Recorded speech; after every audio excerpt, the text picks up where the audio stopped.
لله رب العالمين والصلاة والسلام على أنبياء الله جميعا وعلى سيدهم وخاتمهم حبيب إله العالمين أبي القاسم المصطفى محمد. اللهم صل على محمد وعلى محمد وعلى أهل بيته الطيبين الطاهرين المعصومين وعلى سيدي ومولاي الإمام أبي عبد الله الحسين عليه الصلاة والسلام. قال تعالى في كتابه الكريم: أعوذ بالله من الشيطان الرجيم، بسم الله الرحمن الرحيم. فضل الله المجاهدين بأموالهم وأنفسهم على القاعدين درجة وكلا وعد الله الحسنى وفضل الله المجاهدين على القاعدين أجرا عظيما. صدق الله العلي العظيم. Our holy book and the previous scriptures divide mankind into two sections and two orbits and two groups. One is the group of those who sacrifice, those who give, those who dedicate their lives to help others, to save others, to guide others. The other group are known as Al-Qa'ideen, those who remain behind, those who are lazy, those who are not willing to give, those who do not believe in sacrifice. In Islam, there are several standards of differentiations. People before the law are equal. There should be equality. Equality of mankind, equality of the people should be maintained. But in the eyes of God, people are not equal. The way we must treat people, we have to treat them in an equal way. We should not discriminate. But God, the way God says, I look at people, I look at them differently. And I reward people differently. Therefore, there are some groups who are the preferred, the favorites of God. And He says in His book, in the Holy Quran, one of them is those who give, they spend their wealth.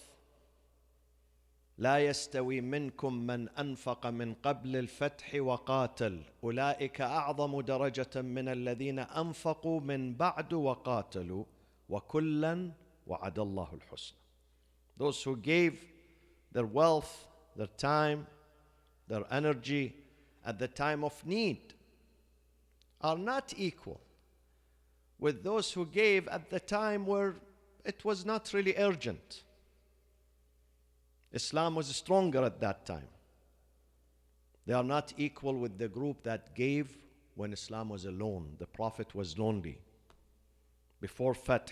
Fath here is a reference to the conquest of Mecca. So those who gave, those who donate, those who are fighting to support the Prophet are not equal with those who gave later. لا يستوي. This is one criteria. The second, the people of knowledge are not equal with the people who do not have knowledge. قُلْ هَلْ يَسْتَوِي الَّذِينَ يَعْلَمُونَ وَالَّذِينَ لَا يَعْلَمُونَ. Of course, the one who learns, the one who spends his times, years of his life studying and researching and learning and discussing knowledge, is not equal with the one who spent most of his time playing, not knowing why he's here, not knowing about his mission in this life, why God created him. They are not equal. هل يستوي? Are they equal? Quran asks, are they equal? Istifham inkari, istinkari in the Arabic literature. God says they are not equal. Those who learn, the learned are not equal with the not learned.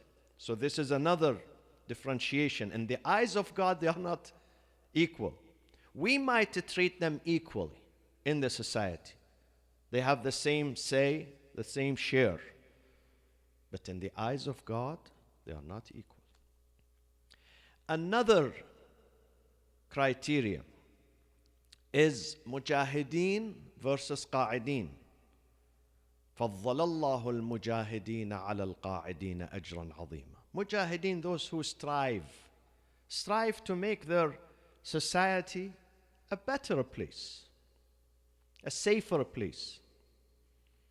Sometimes they strive with their time, sometimes with their energy, with their thinking, with their ideas, with their money, with their health. They strive.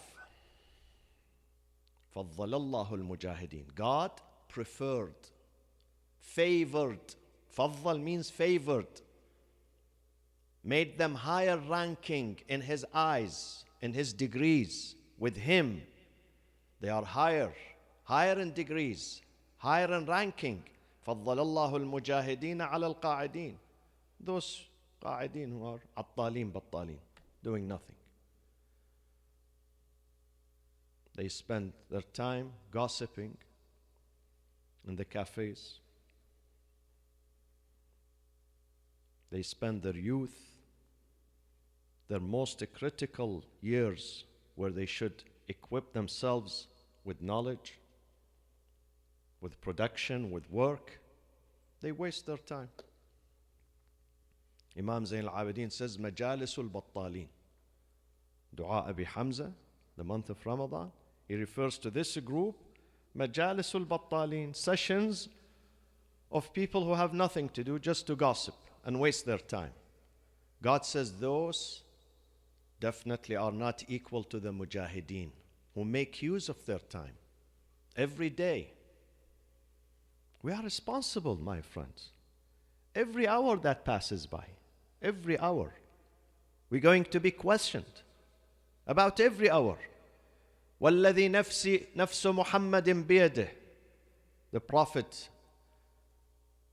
makes an oath. لا تجوز قدم عبد يوم القيامة حتى يسأل عن أربع. One of them, we're going to be interrogated. With the first resurrection, the first moment of resurrection on the Day of Judgment, they're going to hold us accountable. We are not going to move forward, not even a single step, until we answer these questions, 4 questions. One of them, وَعَنْ عُمْرِهِ فِيمَ أَفْنَاهِ. We have given you 70 years, 8 years, 50 years. How did you spend them? Where did you spend them? Show me your production, show me your work, show me your achievements. We have given you the brain, the health, the energy, other blessings. أَلَمْ نَجْعَلْ لَهُ عَيْنَيْن وَلِسَانًا وَشَفَتَيْن وَهَدَيْنَاهُ النَّجْدَيْن. We have provided you with the GPS, with guidance. Where did you go? Where did you spend your time? Did you learn? Did you try to educate yourself and educate others?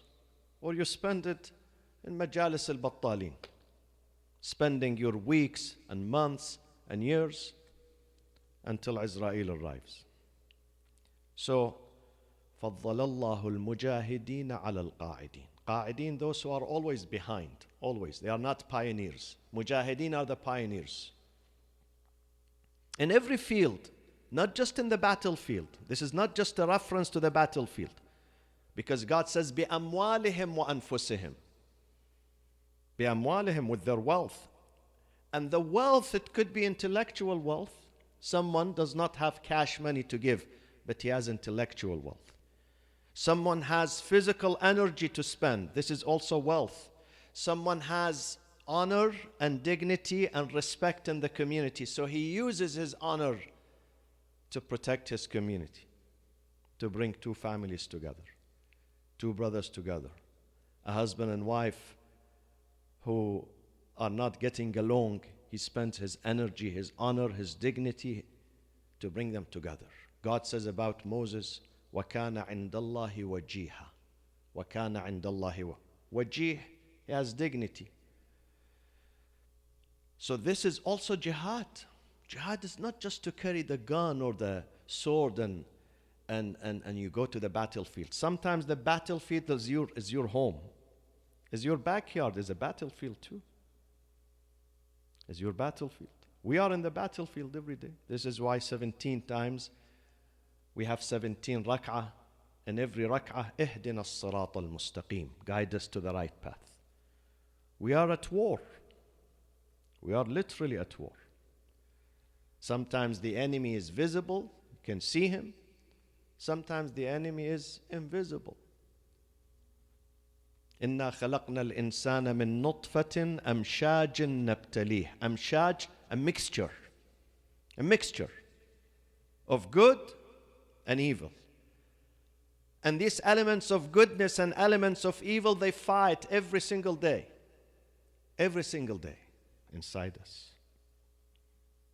A person came to a sage, a young man, saying to him, inside me there are two wolves fighting all the times. One of them inviting me to do good, the other inviting me to commit sin, to do bad. Who's going to win? The sage said to him, the one who's going to win is that the one you feed. Which one do you feed? Do you feed the bad wolf or the good one? Whoever you feed is going to win. إِنَّا خَلَقْنَا الْإِنسَانَ مِن نُطْفَةٍ أَمْشَاجٍ نَبْتَلِيهِ. This life is balwa, test. We've been put to test every single day of my life and your life. It's a test. فَجَعَلْنَاهُ سَمِيعًا بَصِيرًا إِنَّا هَدَيْنَاهُ السَّبِيلَ إِمَّا شَاكِرًا. Either being grateful, he knows why God sent him here, he knows his way, he knows what he's doing, or kafura, he's lost. So these are the groups. Then another criteria is faith, iman. I mentioned probably today in the Friday prayers. يا أيها الناس إنا خلقناكم من ذكر وأنثى وجعلناكم شعوبا وقبائل لتعارفوا إن أكرمكم. Verily, the most honored of you in the eyes of God, the most honored, أتقاكم. The more you fear God, the more elevation you get, the closer you get.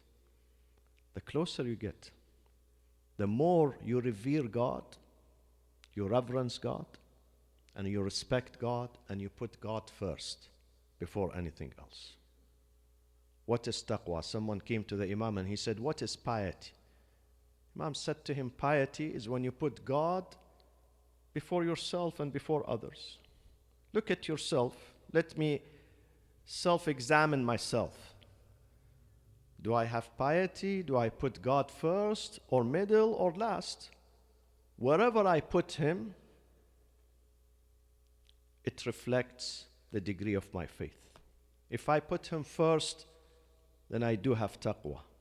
If I put him last, then I don't have taqwa. So these are knowledge, faith, jihad, striving and working and dedication, infaq, spending. God says those are pioneers. And then one last is martyrdom. My friends, the difference between death and martyrdom. What is the difference between them? Both of them, one loses his life. But there is a huge difference between them. Death is mandatory. There is no escape. Everyone dies. But not everyone gets martyred. Because martyrdom is a selection. By invitation only. Only for the VIPs. By invitation. God says, I choose. وَلْيَتَّخِذَ مِنْكُمْ شُهَدَاء in Surah Al-Imran, chapter 3. وَلِيَتَّخِذَ مِنْكُمْ. يَتَّخِذَ is a reference to God. He is going to select and choose martyrs, not you. Not anyone says, I want to be martyred, is going to be able to get martyred in the way of God. Not. This is by invitation only. By invitation. And therefore God says in the book, martyrs are not equal with others. There is a differentiation. They are superior. In ranking, they are superior. وَلَا تَقُولُوا لِمَنْ يُقْتَلُ فِي سَبِيلِ اللَّهِ أَمْوَاتٌ بَلْ أَحْيَاءٌ وَلَكِنْ لَا تَشْعُرُونَ. This is another distinction. Another distinction in the community is martyrdom. One of the best, most beautiful and spiritual prayers, du'as, Allahumma ij'al mawti qatlan fi sabilik. I don't want to die on deathbed. I want to die for you, on your path, while I am defending you, while I am defending your religion. So, these are 5 points. Imam Hussain alayhi salam, he possessed all these qualities. When it comes to jihad, he is Sayyid al-Mujahideen. When it comes to martyrdom, Sayyid al-Shuhada. Sayyid al-Shuhada. Imam Zain al-Abidin says, the most difficult day for the Prophet sallallahu alaihi wasallam was the day that his uncle Hamza ibn Abd al-Muttalib was murdered in the battle of Uhud. لم يكن يوم أشد على رسول الله من اليوم الذي قتل فيه عمه حمزة. Very hard day. Hamza was not just a paternal uncle. He was a defender of the Prophet. A defender at the time the Prophet was left alone. He was defending the Prophet. So that was a very difficult day. And then the way he was murdered was horrific. The way he was cut into pieces was horrific by Hind, the mother of Muawiyah. ولم يكن يوم أشد على رسول الله بعد ذلك من يوم قتل فيه من يوم مؤتة حيث قتل فيه ابن عمه جعفر بن أبي طالب. The second most difficult day for the Prophet was the day of the Battle of Mu'tah. Mu'tah is a city in Jordan, a couple of hours drive south of Amman, the capital. Mu'tah, where the Battle of Mu'tah took place between the Islamic army and the Roman Empire. They met in that point.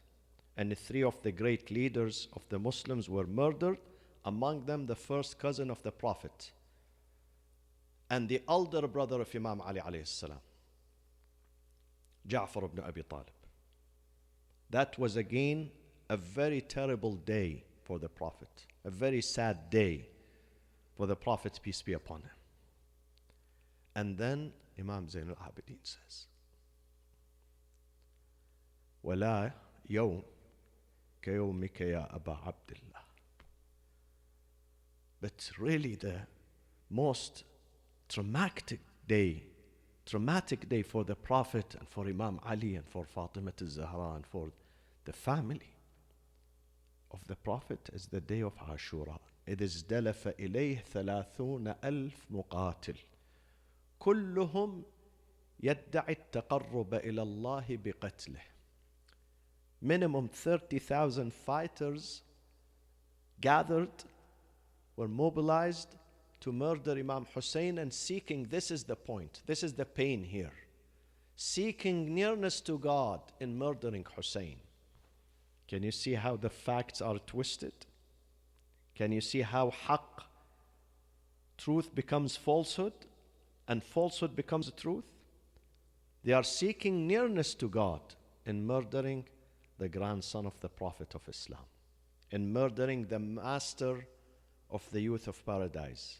And they see how the Prophet respects him and how the Prophet says, Husaynun minni wa ana min Husayn, ahabba Allah man ahabba Husayna. They see and they read and they hear that the Prophet says, Hussain of me and I am of Hussain. May God bestow his love. May God love those who love Hussain. Despite that, they are seeking nearness to God. That is the disaster. When people are confused, when people are lost, when people, according to the Quran, وَهُمْ يَحْسَبُونَ أَنَّهُمْ يُحْسِنُونَ صُنْعًا قُلْ هَلْ نُنَبِّئُكُمْ. God says to the Prophet, say to your community, O Muhammad, say to your community, قُلْ هَلْ نُنَبِّئُكُمْ بِالْأَخْسَرِينَ أَعْمَالًا. The most losers. Who are the most losers? الَّذِينَ ضَلَّ سَعْيُهُمْ فِي الْحَيَاةِ الدُّنْيَا. They are misguided. Misguided. They lost their direction in this life. They lost their direction. الَّذِينَ ضَلَّ سَعْيُهُمْ فِي الْحَيَاةِ الدُّنْيَا وَهُمْ. And then they assume, they are happy that they are doing good. But in fact, they are not doing good. They are losers. They are the worst losers. Those were one example of them at that time. And we have example of this in every time, in every community, in every city, in every state, in every group. In every group. Didn't you hear in your news what was going to happen to the governor of your neighboring state yesterday? Those people think that they are doing good. Let's kidnap the governor and make a coup d'etat in the state, so we liberate Michigan, liberate. This is liberation for them. And this group is found, my friends, in every country, in every era, in every time, in every time. That is the most difficult day for the Prophet sallallahu alaihi wasallam. And my friends, I said in the beginning that dividing mankind into two groups, into those who are striving earnestly with dedication, and those who are not making any difference. They came into this life and they're going to leave without any legacy. And you see, my friend, you see for yourself, even during this time. We lose one person, he becomes the talk of the town. People really miss that person because he left behind very good legacy. It could be intellectual, it could be social, it could be any type of legacy. And there are others who die and nobody even noticed their death. They don't leave any legacy. We have to be part of the first group. We are here for a number of days, believe me. Number of days. Imam Ali alayhi salam says, إِنَّمَا أَنْتَ عَدَدُ أَيَّامٍ. عَدَدُ أَيَّامٍ. You have been composed of a number of days, not months, not years. A number of days. فَكُلُّ يَوْمٍ يَمْضِي فِيكَ يَمْضِي بِبَعْضِكَ. Every day that passes by. Today was October 9th, 2020, Friday. This day passed.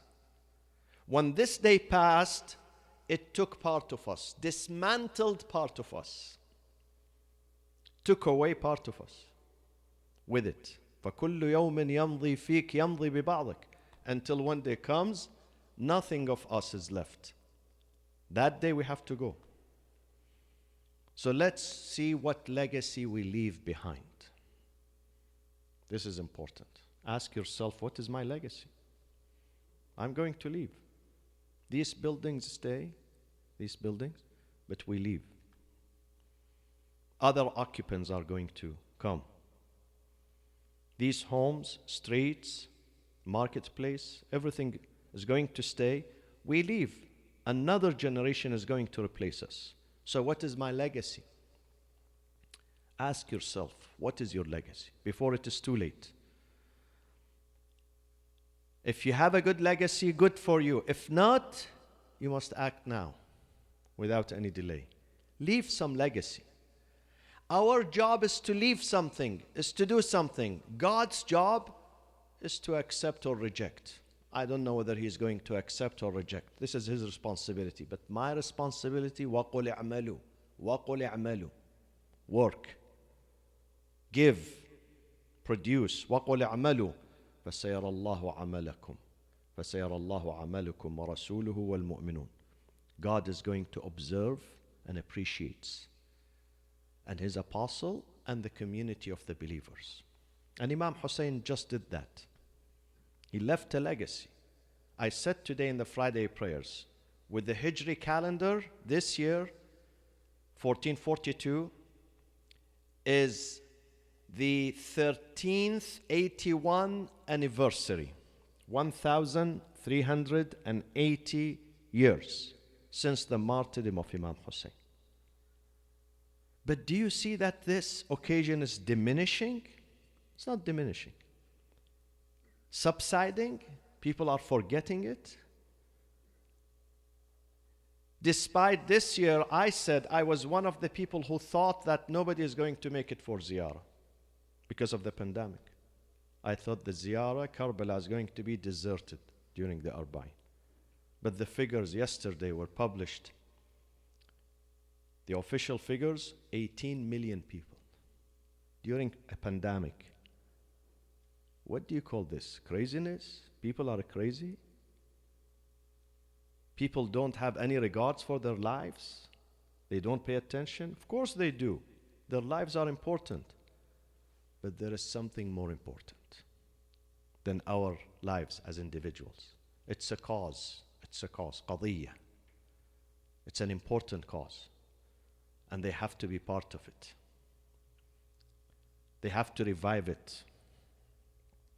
They have to revive it. And I'm going to say in my Arabic presentation tonight, inshallah, why Arbaeen is distinguished from other occasions. Why the focus is on Arbaeen but not others. There is a reason. And I'm going to mention 3 reasons. So Imam Hussain gave everything for God. In return, God gives him everything. God is more generous than Hussain. If your son gives you $100 bill,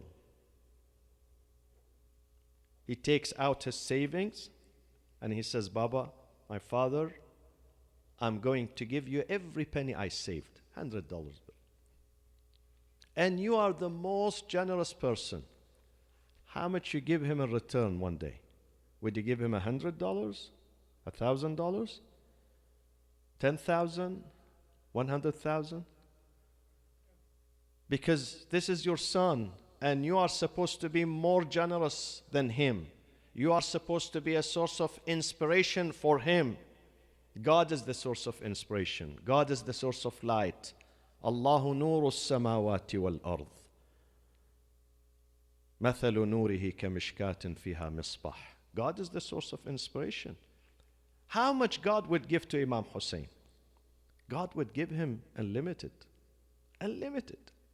And we are not surprised.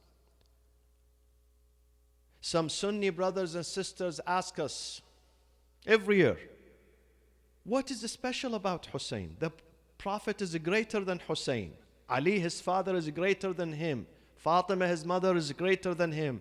Maybe his brother Hassan is greater than him. What is special about this man? You people organize these sessions for almost 2 months. Because Hussain is an outstanding figure. Hussain is not comparable with any prophet, with any imam. And this is how the Prophet dealt with him. Hussain was exceptional, extraordinary. Because in saving Hussain and commemorating Hussain, you are commemorating Islam. You are saving your religion. You are saving your principles. It's not about a person called Hussain. It's about a cause, my friends. قضية. قضية, cause. This is why the Prophet says, Husaynun minni wa ana min. He never said this sentence about anyone else except Hussain. Husaynun minni wa ana min Hussain. Yes, he said, I love Ali, I love Fatima. رضا الله لرضا يرضى الله لرضا فاطمة ويغضب. God is pleased for her pleasure. God is angry for her anger. He said this about others. But this sentence, Husaynun minni, is of me and I am of him. I am of him means the continuation, sustainability of Islam depends on this man. So he's not an individual, he's a cause. This is why it's important for us. When we commemorate Hussein, when we celebrate Hussein, we are celebrating all the principles. Hussein is a universal figure. Universal figure. This is why he rings the bell everywhere you go. When people who don't have any prejudice or bias or discrimination or bigotry, those people, when they hear about Hussein, they respect him. Because he stood for the entire humanity, not just for the Shias or the Iraqis or the Middle Eastern, for the entire mankind. Universal figure. And this is how we should present him. We don't keep him for us alone. We present Hussein to the whole world. We share Hussein. Hussein is a universal values, universal principles. Tomorrow I heard you have a function here in the parking lot. You must invite your neighbors. This is the least thing you can do for Imam Hussein. Is to invite a friend, a neighbor, co-worker. Tell her, let's go and see what's happening. We have a celebration. Americans are preparing themselves for Halloween at the end of this month. Hussein's message is not less than Halloween, my friends. We should not be ashamed. We should not be embarrassed when we present Hussein alayhi salam. Because Hussein represented defending the oppressed. Hussein was against racism, against bigotry, against division. And we need these values in every community today. In every community. In America, we have a crisis today, the crisis of racism and bigotry and division. And Hussein is the healing, the lessons of Hussein alayhi salam, the principles of Imam Hussein. So we must share him with others. We must universalize Imam Hussein. This is the least we can do, is to allow others to know him. And we leave the rest with God. I always say, we are not here in America to convert people into Islam. This is not my job. It's not our job. God says to Prophet Muhammad, إِنَّكَ لَا تَهْدِي مَنْ أَحْبَبْتَ وَلَكِنَّ اللَّهَ يَهْدِي مَنْ يَشَاءُ. It's not you who guide and convert. It's up to God. God is going to guide and convert whoever He likes, whoever He finds worthy. Whoever God finds worthy, not you. Yes, your job is to introduce, but don't worry about people whether they accept or reject. Don't worry. Do your work. This is what we must do in this country. Some of you are born and raised in this country. Some of you are immigrants. And we both have this responsibility of introducing Imam Hussein. Aza is excellent. Lectures are excellent. Lamentations are good, but this is not enough. God would ask me, He says, but you were living in America, in the midst of non-Muslims. Majority people were non-Muslims. What did you do for me? What did you do? I'm different than the one who lives in the Middle East, where the majority are Muslims. We are different here. We are different ambassadors. Our role is much more critical than the role of others. God brought you here by design, not by accident.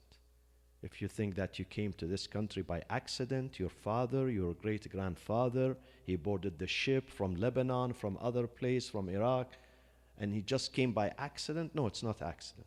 We call it accident, but it's a design. It's a divine design made by God.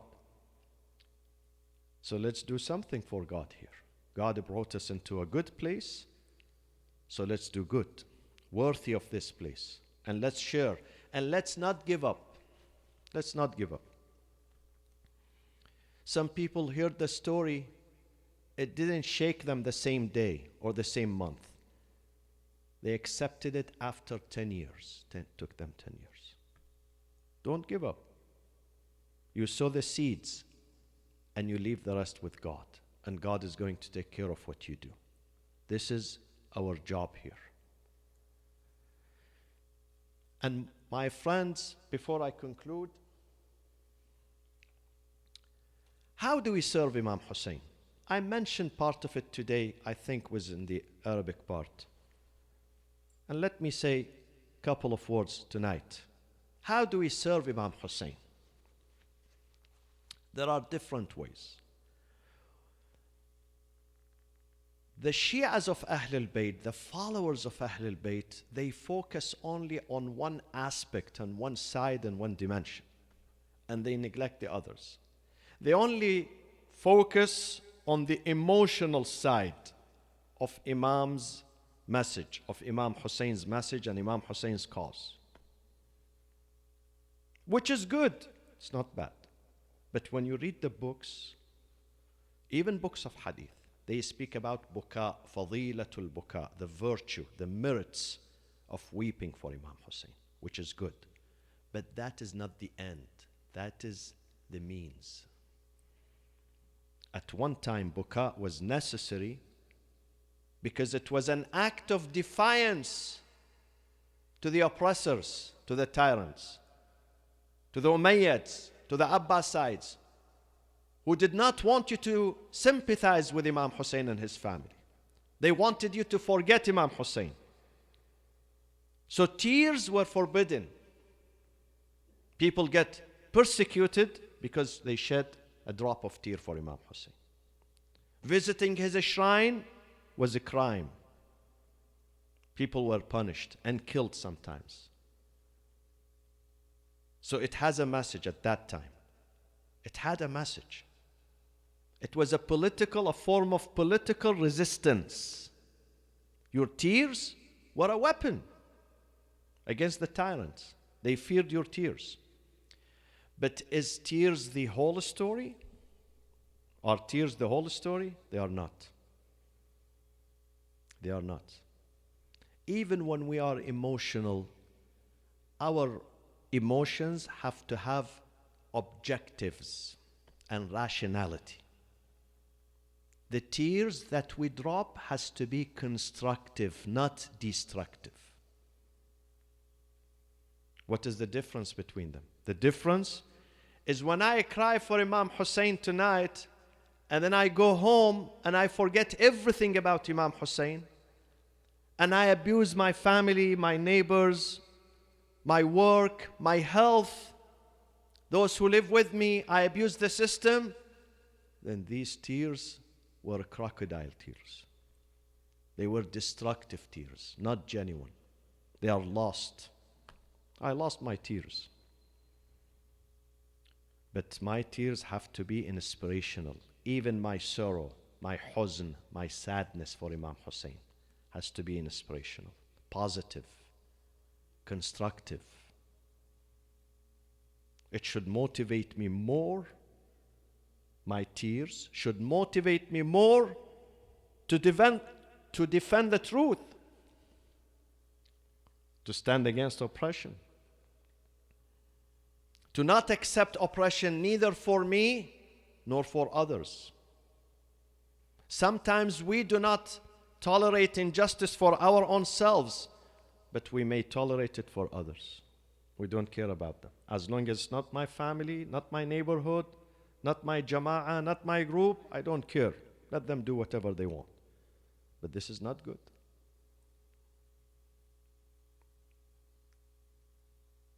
The entire mankind is my family.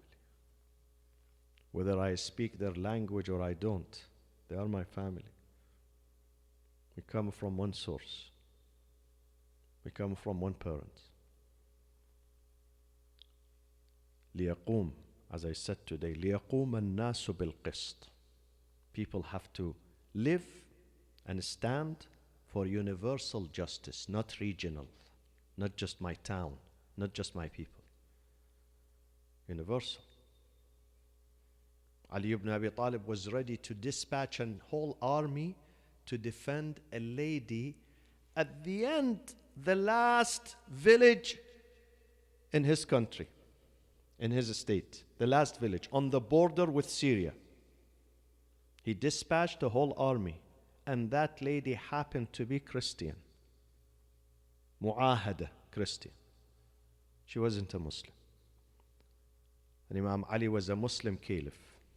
And his state was a truly Islamic state, not like ISIS. They call themselves Islamic and they are anti-Islamic. It was a genuine Islamic state, society. He dispatched the whole army because there was a lady, they reported to him. She said, "Where is Ali? Why he's not defending me?" He sent an army. And he didn't ask about her religion. And then he realized that this lady was not even a Muslim, but he defended her. And one day when he was walking in Kufa, he saw a man begging during his reign, his leadership.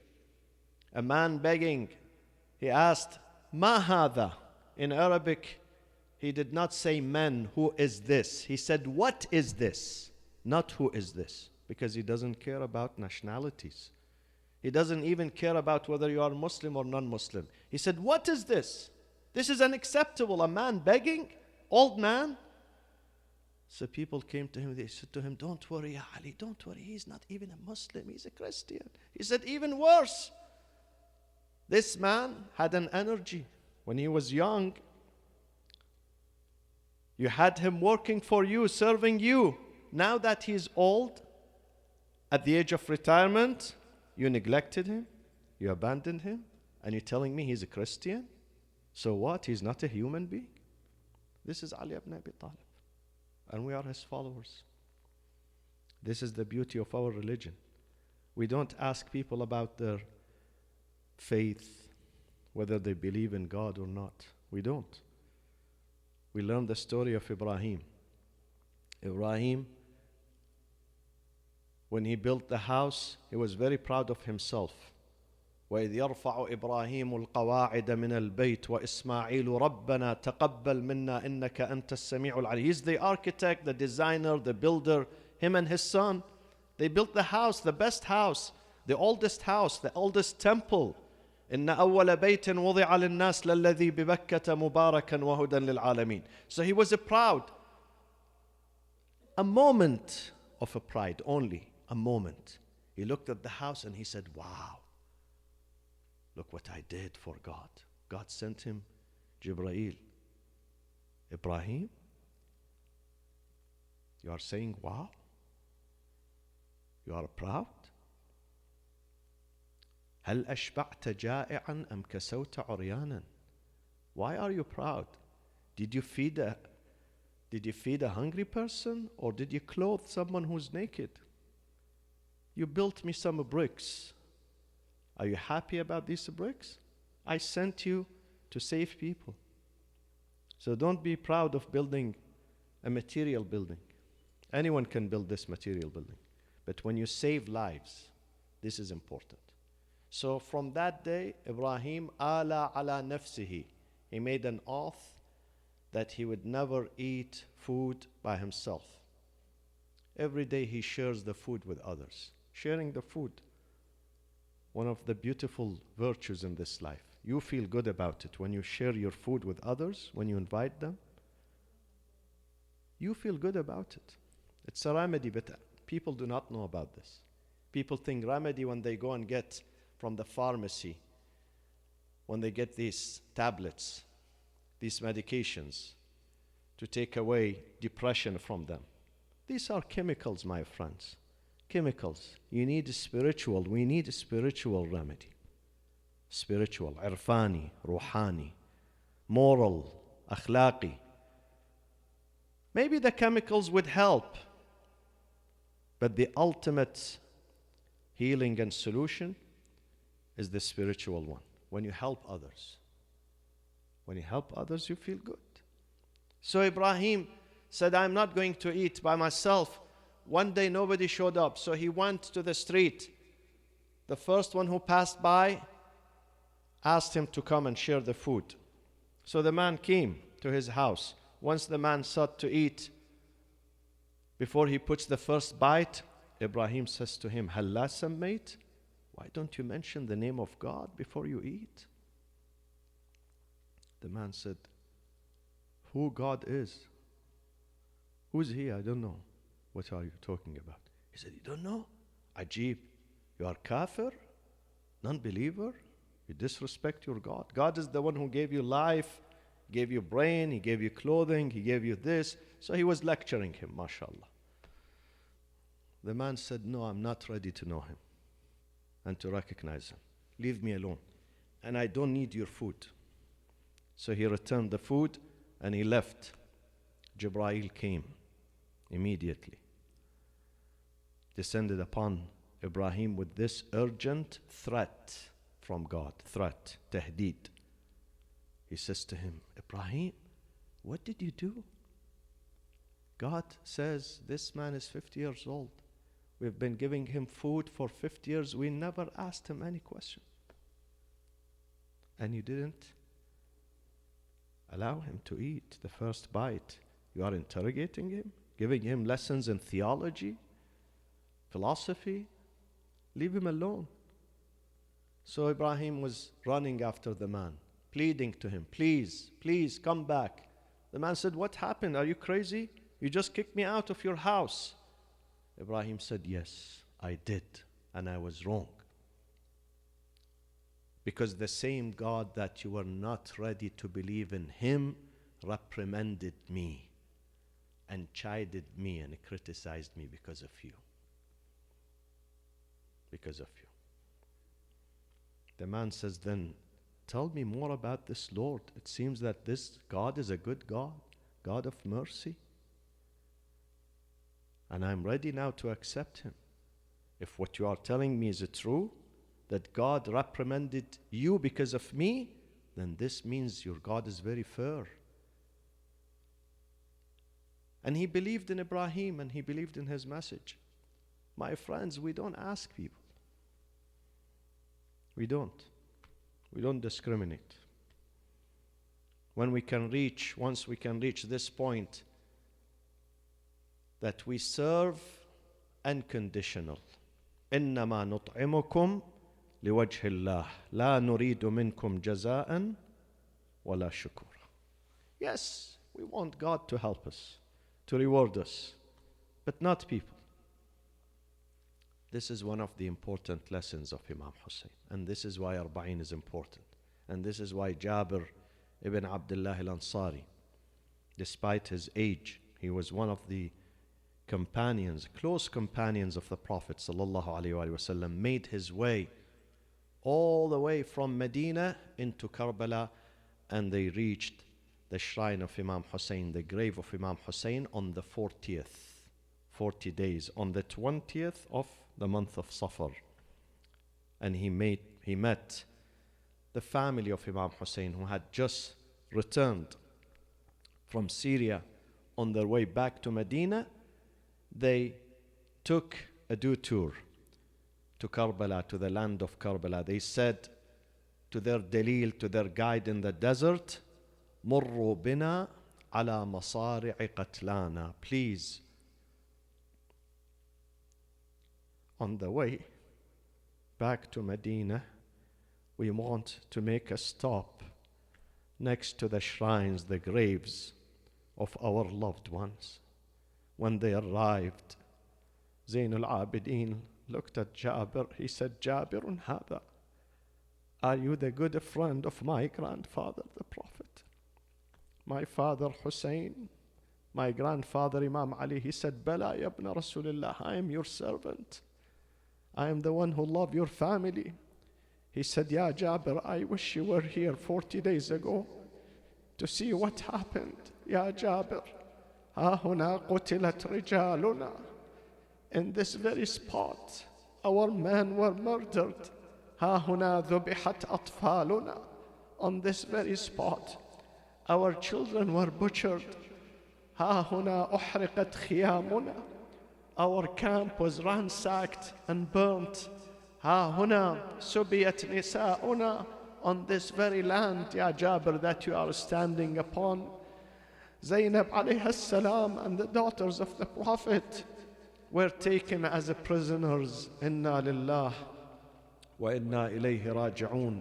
Wa saya'lamu alladhina zalamu أي منقلب ينقلبون والعاقبة للمتقين. السلام عليك يا أبا عبد الله وعلى الأرواح التي حلت بفنائك وأناخت برحلك. عليكم مني جميعا سلام الله أبدا ما بقيت وبقي الليل والنهار، ولا جعله الله آخر العهد مني لزيارتكم. السلام على الحسين وعلى علي بن الحسين وعلى أولاد الحسين وعلى أصحاب الحسين جميعا، ورحمة الله وبركاته. وصلى الله وسلم على سيدنا محمد وأهل بيته الطيبين الطاهرين.